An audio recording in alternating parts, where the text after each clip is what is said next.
You come in from outside, maybe after a walk or a trip to the store, and you make your way to the living room sofa. You turn around, you position yourself, and you begin to sit down. And somewhere in those last few inches, something happens that you did not plan for. Your legs stop doing their job. The controlled, dignified, lowering you intended becomes something else entirely. There is a moment of scrambling, a reach for the armrest, a slight panic, and then a thud as your body drops the rest of the way down under its own weight. You land rather than arrive. Most people in that moment look around to see if anyone noticed. Then they settle into the cushions and quietly file it away. They tell themselves they were just tired, or that the sofa is unusually low, or that it happened because they were distracted. But that moment tells a story that deserves your full attention, not because it is embarrassing, but because it is data. Your body just communicated something important, and most people spend years ignoring that signal until it becomes something far more serious. Right now, before we go any further, I want you to do something. Stand up if you safely can, move to your sofa or a firm couch, and prepare to sit down. But this time, you are going to do it differently. Cross your arms over your chest. Do not touch the armrests. Do not use your hands for support of any kind. And now, lower yourself down as slowly as you possibly can, taking a full 5 seconds to travel from standing to seated. Count it out. 1, 2, 3, 4, 5. What happened if you made it all the way down with your legs in control the entire time, without grabbing anything, without shaking violently, without that sudden drop at the end? You have a meaningful foundation of leg strength to build from. That is genuinely good news. But if your legs gave way at any point during that descent, if you felt the familiar scramble for the armrest, if the last 2 inches became a controlled fall, your leg strength has entered a zone that orthopedic and geriatric medicine professionals consider a serious warning signal. Not a minor inconvenience, not a normal part of getting older, a measurable, documented risk factor for falls, fractures, and the gradual loss of the independence you have spent your entire life building. This is not meant to frighten you. This is meant to wake you up, because what you just experienced during that test is completely reversible. The strength that controls that movement can be rebuilt at any age. The neurological patterns that produce that wobble and collapse can be retrained, and you can do it without a gym membership, without equipment, and without spending more than 15 minutes a day. In this video, I am going to show you 5 specific movements that directly target the exact type of weakness the SOFA test just revealed. Not general leg exercises, not random fitness routines recycled from younger populations.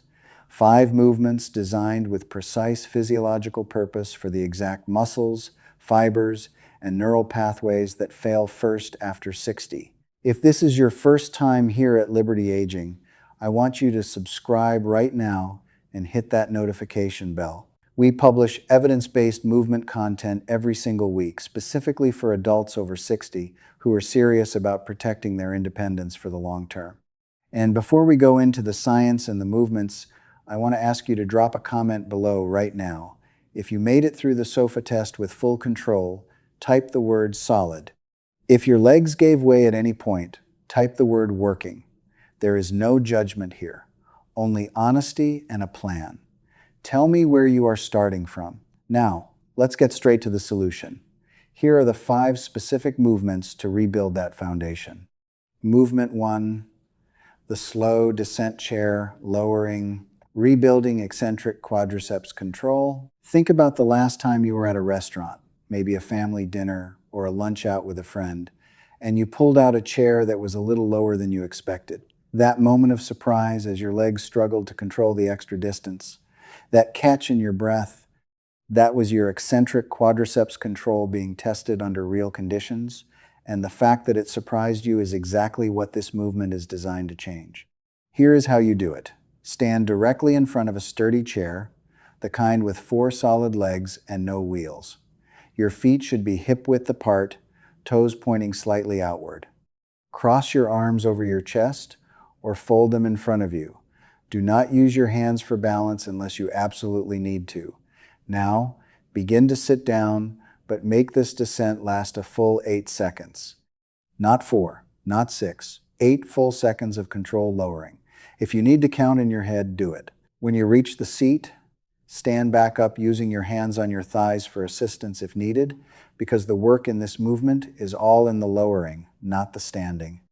That is the phase your legs need to train. Rest for 3 breaths and repeat. Do 5 repetitions. If this movement produces significant knee pain, modify it immediately by using a higher surface. Stack a firm cushion on the chair or use a kitchen counter height stool and reduce the range of motion until you can perform the descent without discomfort. The angle of the movement matters far more than the depth. Once 5 repetitions feel completely controlled with full 8-second counts, add a single book or folded blanket to the floor under your heels, raising them slightly. This shifts a greater proportion of the load onto the quadriceps specifically and increases the training demand without increasing the movement risk. The second movement reactivates the emergency responders, those fast twitch fibers that the aging process has been quietly eliminating. Movement 2, the standing heel strike pulse, reactivating fast twitch fiber response. There is a moment that many adults over 60 describe without realizing its significance. You are walking across a parking lot, your foot catches on an uneven patch of pavement, and for a brief half-second your body needs to fire a rapid stabilizing response to keep you upright. Sometimes it fires in time, sometimes it does not quite make it. The difference between those two outcomes lives almost entirely inside your fast twitch muscle fibers, and this movement is designed to rebuild them. Stand behind a sturdy chair with both hands resting lightly on the top of the back for support. Your feet are hip-width apart. Here is the movement. Lift your right heel off the floor and tap it back down firmly, not with full force, but with clear, intentional speed. The key word is quick, not hard, not stomping, quick and deliberate. Alternate sides in a walking rhythm: left heel, lift and tap, right heel, lift and tap, and gradually increase the speed of the alternation over about 20 seconds until you are moving at a pace that feels slightly challenging to maintain precisely.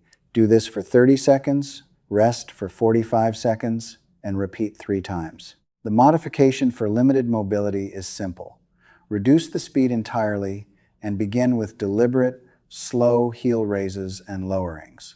Even slow repetitions with intentional muscle focus will begin recruiting those fibers as long as you concentrate on activating the calf and front shin muscles consciously during each movement. The progression from this point is to remove one hand from the chair back, holding with only your fingertips. This adds a balance demand that recruits additional fast twitch fibers in the ankle and hip stabilizing muscles simultaneously. The third movement targets the hidden architect of knee stability during every lowering movement you perform. Movement 3, the wall-supported side leg hold, activating the gluteus medius for knee alignment. You may have noticed during the sofa test or simply while walking downstairs that one or both of your knees has a tendency to drift inward as you lower your weight. This is not a knee problem, it is a hip problem. Specifically, it is your gluteus medius telling you it is no longer pulling its weight, and the consequences of ignoring that signal extend far beyond cosmetic alignment. Stand with your right side facing a wall, your right hand resting against it at shoulder height for balance. Your feet are together. Now, keeping your left leg straight and your left foot flexed as if pressing it against an imaginary wall to your left, lift your left leg directly out to the side until your foot is about 12 inches off the floor. Do not let your upper body lean to the right. Do not allow your hip to hike upward. The movement should be clean and isolated to the outer hip. Hold this position for a full 10 seconds, feeling the deep burn building in the side of your hip and the outer part of your glute. Lower slowly and repeat 4 times on each side. If standing on one leg produces hip or knee discomfort, perform this movement lying on your side on a firm surface, lifting the top leg with the same controlled intention. The recruitment pattern is nearly identical, and the position is significantly more accessible. When the 10-second hold feels manageable, extend it to 15 seconds and focus on pressing your standing foot firmly into the floor throughout the hold.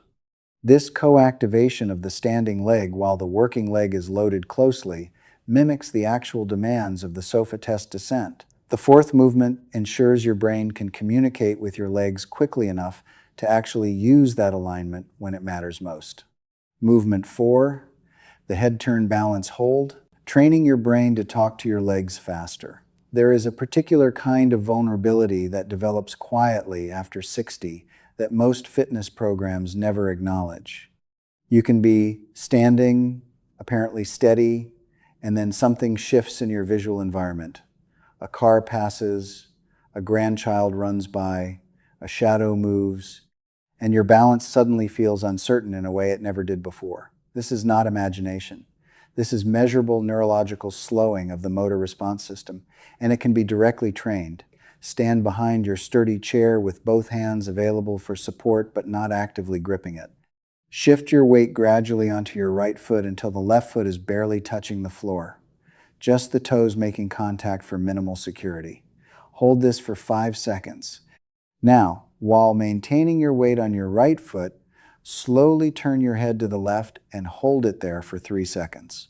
Then turn it slowly to the right and hold for 3 seconds. Then return to center and shift your weight back to both feet. Repeat with the weight on your left side. That is one complete set. Perform 4 sets with 30 seconds of rest between each. Here is why this works. Your balance depends on 3 information sources working together: the sensors in your feet and legs, the balance organs in your inner ear, and your eyes. When you turn your head while standing on one leg, you shift the demands between those systems simultaneously. Your legs are forced to pick up the slack, and that increased demand directly trains the communication speed between your brain and your leg muscles. Over time, that pathway becomes faster and more reliable, which is exactly what the neurological slowing after 60 has been taking away from you. If any dizziness occurs when turning the head, limit the head turn to just 30 degrees in each direction and never look fully to the side. Smaller range of motion with the same neural training benefit. The progression here is to perform the weight shift on a folded towel placed under the standing foot, creating a mildly unstable surface that increases the proprioceptive demand significantly.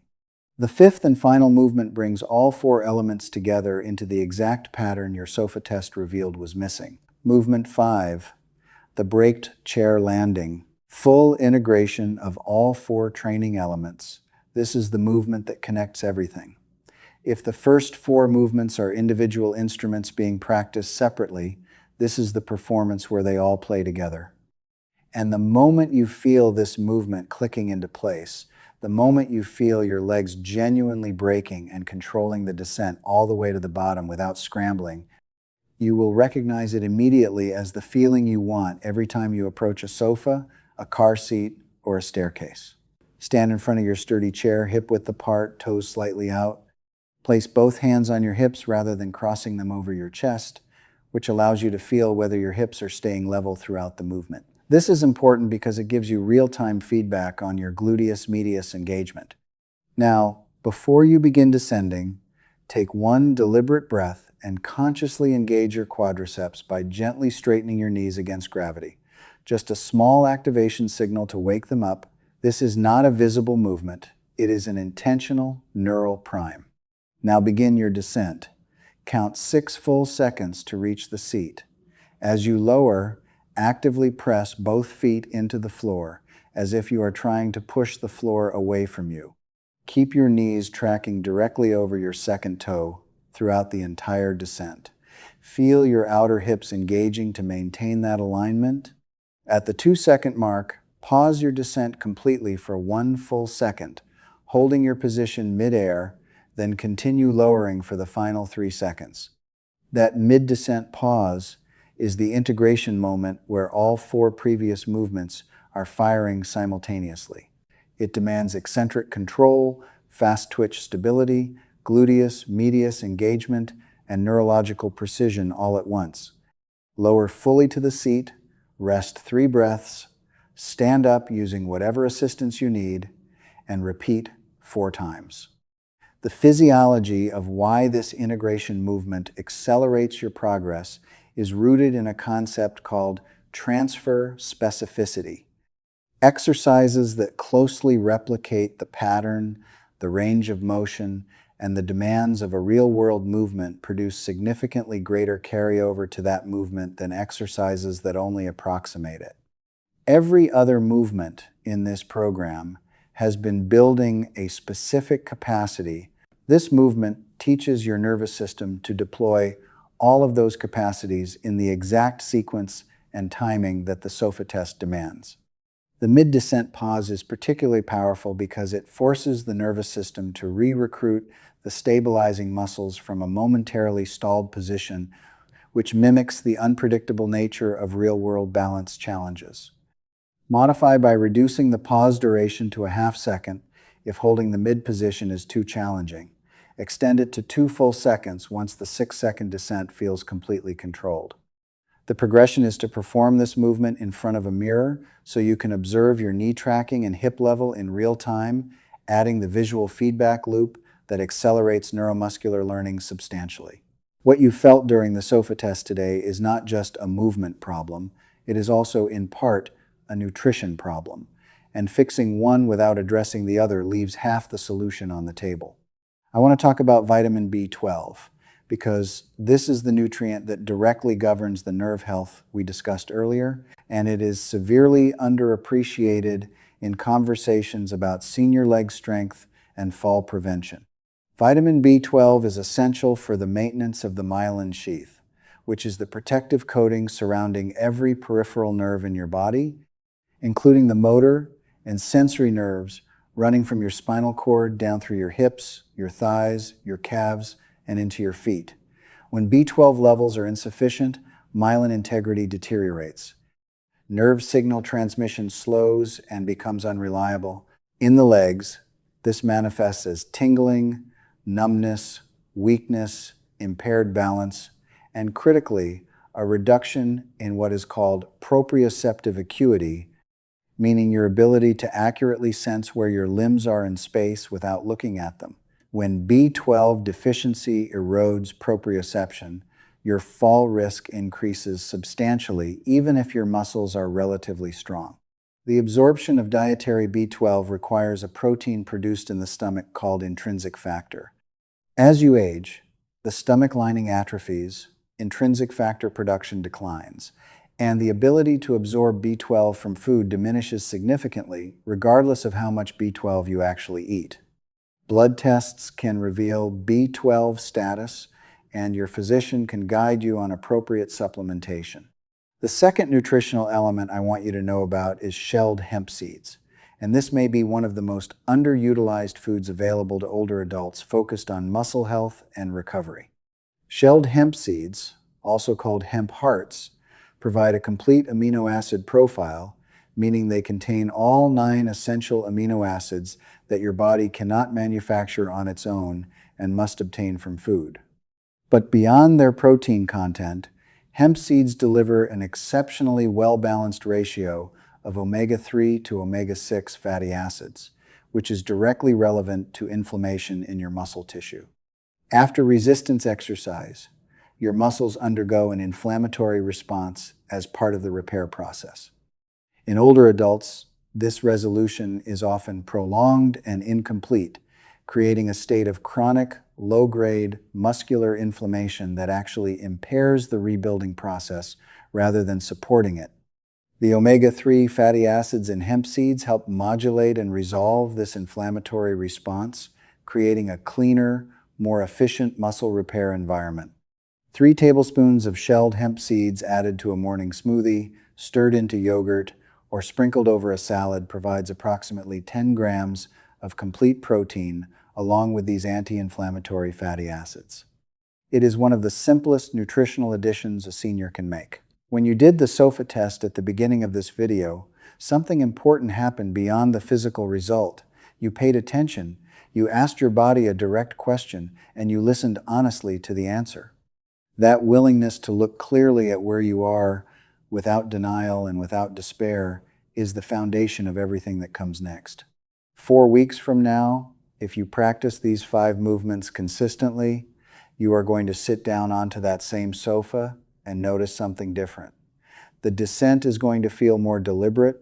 Your legs are going to respond when you ask them to break. That familiar scramble for the armrest is going to become less frequent, then rare, then something you barely remember. And what that represents extends far beyond the sofa itself. It means the stairs at your daughter's home feel less like a calculation. It means the seat in the theater, the chair at the restaurant, the step onto the boat, the slide into the car, all of those daily moments that quietly shape whether you feel capable or cautious start shifting back in your favor. Independence is not a single dramatic decision. It is accumulated in thousands of small physical moments every single day. Every controlled, confident lowering of your body into a chair is one of those moments, and you can reclaim them. Please leave a comment below right now telling me whether you passed the sofa test today or whether you typed working at the beginning of this video. And tell me which of the 5 movements challenged you most. I read every single comment on this channel, and your responses directly shape the content we create next. If you are not subscribed to Liberty Aging yet, please do that now. And make sure you watch our next video, which addresses the one specific ankle and lower leg weakness that causes the majority of unexpected trips and stumbles on uneven ground after 60. It connects directly to everything you learned today and will complete the picture in a way that I think is going to genuinely surprise you. Your legs carried you this far. Now it is your turn to carry them forward. Start today.